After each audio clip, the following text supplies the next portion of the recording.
Hello everyone, welcome to Math Isip, your free Tagalog math tutorial channel. Don't forget to subscribe for more lessons, okay?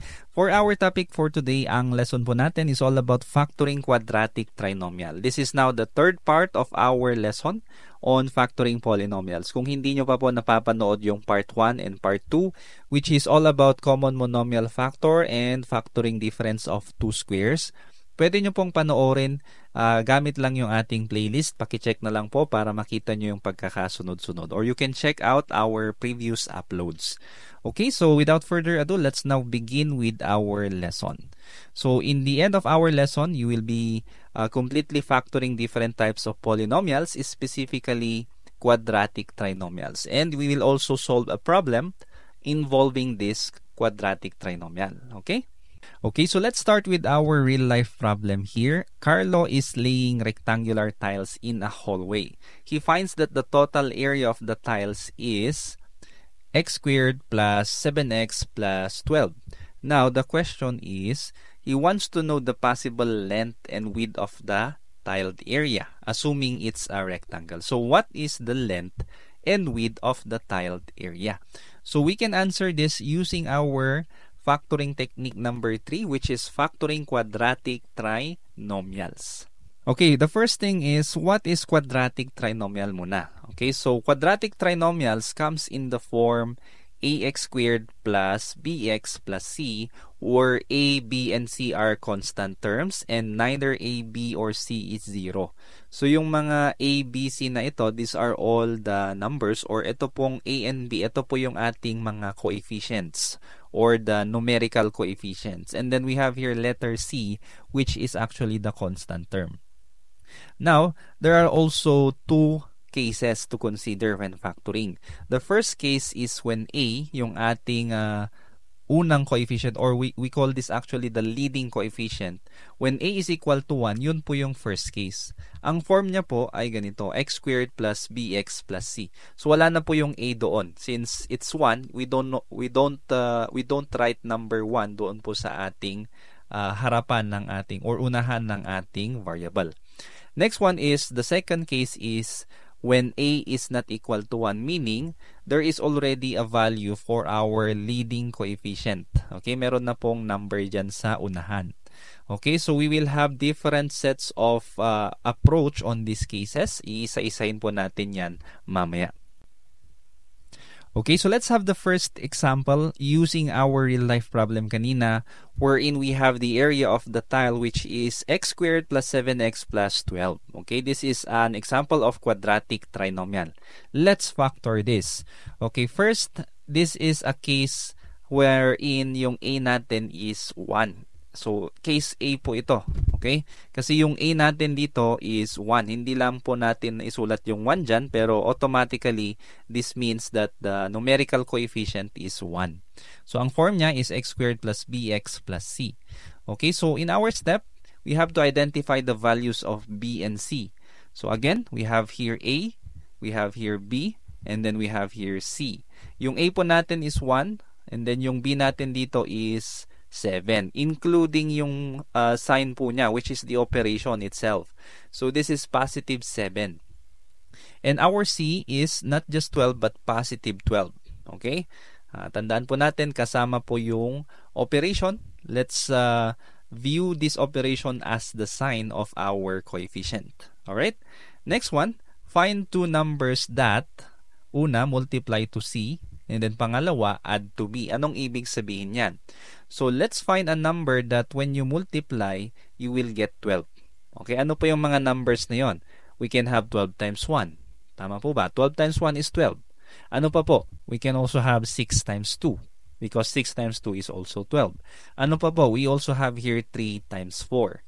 However, dito sa mga pagpipilian natin yan, dapat it also adds to B. Ibig sabihin, alin sa mga factors na ito, ang pag pinag-add mo, ang lalabas ay positive 7. So, can we have 12 plus 1? No. 12 plus 1 is 13. How about 6 plus 2? No, 6 plus 2 is 8. How about 3 plus 4? Yes, 3 plus 4 is equal to 7. Okay, which is our B. Okay, positive 7.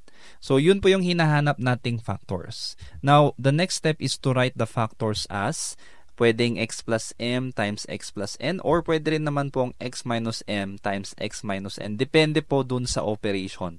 Since in our example, we have additions, yung mga operation natin dyan, our factors are now x plus 3 and x plus 4. Okay, ito na po yung sagot natin. Okay, let's have another example. We have here example number 2 for case A where A is equal to 1. Okay, so we have here x squared minus 11x plus 30. So our A here is 1, our B is negative 11, our C is positive 30. So we are going to get or we're going to look for a factor of 30. So pwede po ba yung 3 times 10? Pwede rin po ba yung 2 times 15? We are actually looking for a factor wherein pag pinag-add po natin sila, ang magiging result is negative 11. So, we can have 5 and 6, no? 5 and 6. So, 5 times 6 is 30. But, can we add them? 5 plus 6 at magiging negative 11? Hindi po. Because 5 and 6, if you add them, it will not be negative 11, but rather, it will be positive 11.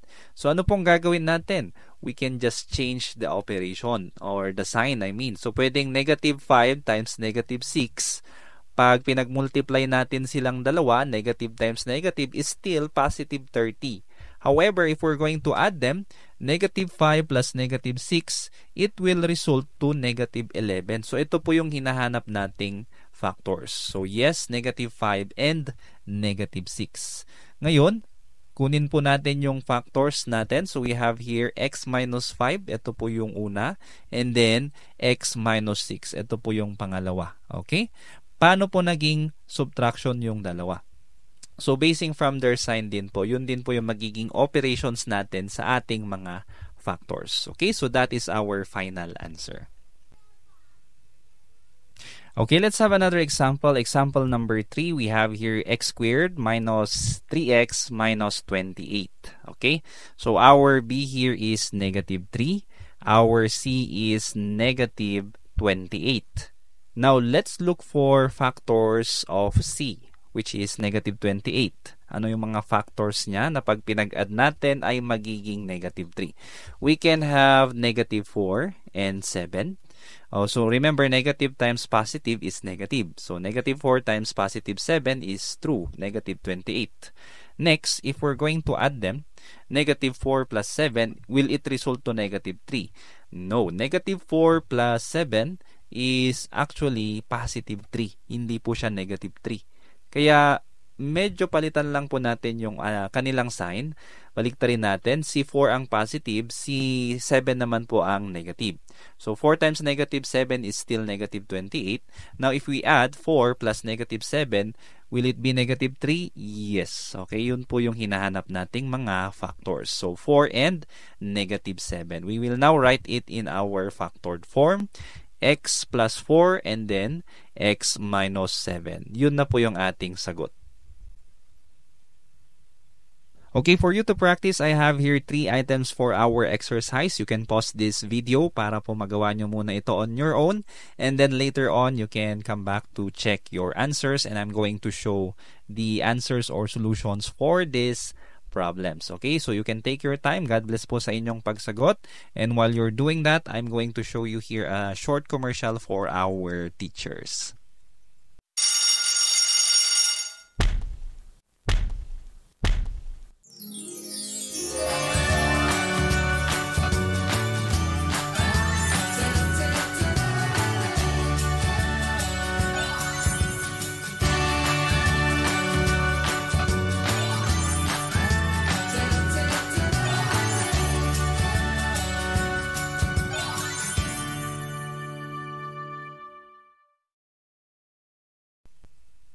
Okay, I hope you are now ready to check your answer. For number 1, our factors are x plus 5 and x plus 8. Next, for number 2, our factors are x minus 2 and x minus 4. And for number 3, we have here x plus 8, times x minus 6. Again, if you want to double check your answer, you can always do the multiplication of binomials, yung mga approach or methods natin like FOIL method or the distributive method to double check if your answers are correct. Okay, let's continue. This time, we are now going to discuss paano naman po pag yung second case in which yung a po natin is not equal to 1 but it can have more than 1. Okay, so we have here the form ax squared plus bx plus c. Ibig sabihin, yung a po natin dito meron na po siyang value. Hindi lang po siya 1. Okay, so how do we do that? This is actually what we call the factoring by grouping method. So meron po tayong iba't ibang method in factoring this. There is what we call the box method. Meron din po yung trial and error. Pero in our lesson for today, we will be using or focusing only on factoring by grouping. Okay, so paano po ito? Ito rin po yung tinatawag nating AC method. Bakit po kaya siya tinawag na AC? Let's find out. So we have here the first example, 2x squared plus 7x plus 3. Okay, ano yung mga steps natin? Una, multiply natin yung A and C. Okay, take note, we have here A. Yung A po natin dito is 2. Remember, more than 1 na siya. Hindi na po siya 1. And then B natin dito is 7, including the sign, which is positive 7. And then C is positive 3. Now, we will multiply A and C. Ano po yung A natin? Si 2. Ano po yung C natin? Si 3. So, multiply po natin. Yun na po yung tinatawag nating AC. So, AC is 2 times 3. We have 2. And then we have 3. 2 times 3 is equal to 6. Our AC is 6. Next step, we have here find two numbers that first, it multiplies to AC. Okay, pag pinag-multiply mo, ang result niya ay si AC, which is 6. And then second, pag pinag-add mo, it add to B. Pag pinag-add mo, ang magiging sagot ay si B, which is here, it's positive 7. Okay, so ano yung mga numbers na yon? In short, ano yung mga factors ni 6? Can we have 2 times 3?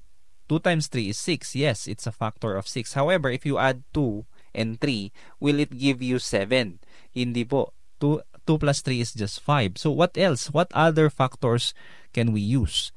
We can use 6 and 1. 6 times 1 is 6. And if you're going to add 6 and 1, it will result to 7. Okay? So ito po yung hinahanap nating factors. Okay, next step, rewrite the middle term using those two numbers. Okay, so i-rewrite natin tong middle term which is positive 7x using our factors. So magiging 6x plus x. Gamit po itong 6 plus 1 na to. Yung 6, yun po yung naging 6x natin. Yung 1, yun po yung naging x dito. Alright? Because if you're going to add 6x and then x, it will give you 7x. Next, ibaba din po natin yung first term, 2x squared, and then yung last term, which is 3. Next step is to group the terms into two binomials and factor them. So, since apat po yung terms natin dito, this is called a polynomial, multinomial, i-group natin siya into two binomials. The first group will be the first and second, which is 2x squared plus 6x. Yung second group naman po is yung x plus 3. Kaya po ito tinawag na factoring by grouping kasi nag-group po tayo. Okay? And then, last step is to factor out the common binomial. Okay? Ibig sabihin, kailangan natin yung common na binomial dito sa dalawang binomials na ito. Or, in short, para po mas maintindihan nyo, is ito na po yung pinag-aralan natin sa first factoring method, which is factoring out the common monomial factor or yung GCF na lang po, para mas madali. Ano po ang GCF ng 2x squared plus 6x? We can have 2x. Ilalabas natin si 2x at ang maiiwan po sa parenthesis ay si x plus 3. And if you're going to distribute this 2x to the binomial, 2x times x is 2x squared, 2x times 3 is 6x. Okay, finactor out lang po natin yung common monomial factor, or we can also say finactor out natin yung common binomial. Okay, bakit po siya common? Kasi dito, common po yung x plus 3. We can actually factor out 1, and then yung naiwan doon sa ating parenthesis is x plus 3. hindi pa rin po nagbago yung ating binomial. Meaning 1 times x is still x, 1 times 3 is still 3. Okay, finactor out lang natin yung 1. Kung wala na po tayong ma-factor out dito, walang common sa dalawang term, we can use 1 as their common factors. Okay? So now, ano pong susunod dito? We can just add or we can just combine. Combine lang po natin yung mga na-factor out na GCF, which is 2x dito sa left side and then 1 dito sa right side. So it will be one single binomial. 2x plus 1. At ang ikalawang factor natin is yung common binomial nila, which is x plus 3. Yun na po, ito na pong dalawang ito ang ating factors. Okay, let's have more example. We have here example number 2, 3x squared plus 14x plus 8. Okay, so ano po ang ating A? We have 3. What is the value of our B? It's positive 14. And what's the value of C? It's positive 8. Now, let's find AC or yung multiplication or yung product po ng ating A tsaka C. So, we have 24 because 3 times 8 is 24. Next, ano yung mga factors ng 24 na pag pinag-add mo, ang magiging result ay si B or positive 14 in this case. So we have 12 and 2. Alright? So 12 times 2 is 24, and if we're going to add this 2, 12 plus 2 is equal to 14. Okay? Now let us rewrite 14x into 2 separate terms, which is using the factors na nakuha natin kanina. So magiging 12x plus 2x. Remember, 12x plus 2x is equal to 14x. I-bring down lang natin yung first and last term, which is 3x squared tsaka 8. And then next step is to group natin. I-group natin yung ating mga binomials. So we have here 3x squared plus 12x. The other group is 2x plus 8.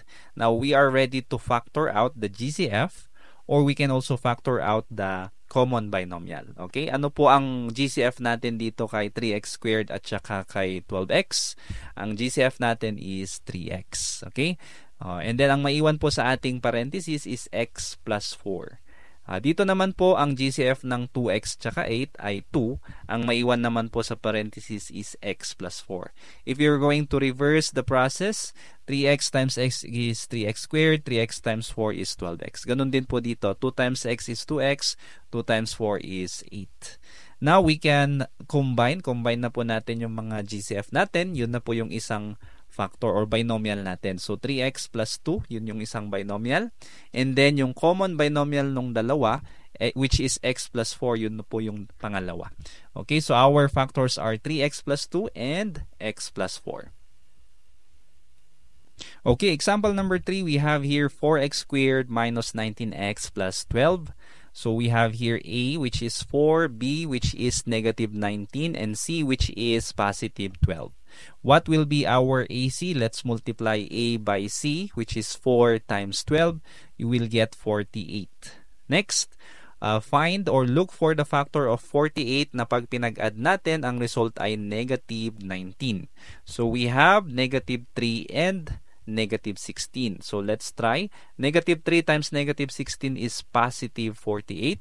And if we're going to add them, negative 3 plus negative 16, it will give you negative 19. So ito po yung hinahanap nating mga factors. Let's bring this down kasi nga i-split natin si negative 19x. I-rewrite natin siya into two terms. It will be negative 3x minus 16x. Bring down natin yung first and last term, which is 4x squared and 12. And then we are now ready to group this into 2. Okay, so you have to pay attention kasi tingnan nyo po yung mga operations dito. Unlike kanina, panay plus. Alright, so first grouping is we have 4x squared minus 3x. And then second grouping here is we have 16x minus 12. At ang operation na natin is subtraction. Take note, paano nangyari ito? So kanina, it's just minus 16x plus 12. Tapos ngayon, naging minus the quantity of 16x minus 12. Okay, bakit naging minus yung plus 12. So since nilabas po natin yung ating operation sa parenthesis, which is subtraction, may iwan po doon sa parenthesis yung positive 16x. Pero yung ating positive number, magiging negative na po siya. Okay? Magiging reverse na po siya pag nilalabas po natin yung subtraction na operation sa labas ng parenthesis. Paano po natin to i-check? Okay? You can actually multiply the operation. Okay? Pwede mong i-distribute yung operation. Negative times 16x, magiging negative 16x. Tama. Now, negative times negative 12, negative times negative is positive, kaya magiging 12, positive 12x ito. So, take note of that kapag meron na po tayong involved na subtraction. Next, we now factor out the GCF. Ano po ba ang common dito sa dalawa? 4 and 3, wala po silang common factor. Pero yung x squared tsaka x, meron po, which is x. Ang maiiwan sa parentheses ay 4x minus 3. Dito naman po, ano ang common kay 16x tsaka kay negative 12? It will be negative 4. Okay? So, ang maiwan naman po dito is si 4x and then maiwan dito is si 3. If you double check, negative 4 times 4x, it will give you negative 16x. Negative 4 times negative 3, it will give you positive 12. So, ito na po yung mga na-factor out natin. We can now combine the GCF. X minus 4 is 1 factor. And then 4x minus 3, which is also here, common sila, common binomial, yun po yung pangalawang factor natin. So, the factors are x minus 4 and 4x minus 3. Okay, I hope you're ready to practice or try it on your own. We have here 3 items. Okay, I'll give you time to answer this. You can go back to the previous examples kung hindi nyo pa masyadong na-master. And then, try to go back to this video. I-pause nyo muna and then you can come back later to compare your answer to the correct answer. Okay, God bless po sa inyong pagsagot.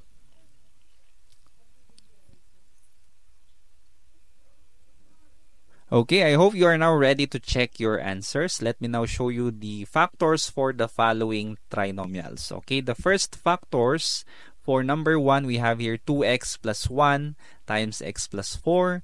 Next, for number 2, ang factors natin, we have 5x minus 3 and x minus 2. And then for number 3, the factors are 3x plus 4 and x plus 2. Okay, I hope nasagot nyo po ng tama. I hope meron po kayong natutunan sa ating practice or sa ating exercise. Okay? So, for the next lesson, we will now be having the last part of our topic on factoring polynomials, which is factoring perfect square trinomial. Mas madali na po ito kasi ito po ay isang special product. Okay? So, I hope to see you again on the next one. Thank you for listening. God bless and bye-bye for now. Kung meron kang natutunan sa video na ito, please click the subscribe button to support this channel para mas matulungan ulit kita sa mga susunod mo pang math lessons. Lagi mong tatandaan, ang math ay para sa lahat. At ako si Teacher Van, nagsasabing dito sa Math Isip, lamang ang nag-iisip. God bless and see you on the next video. Bye-bye.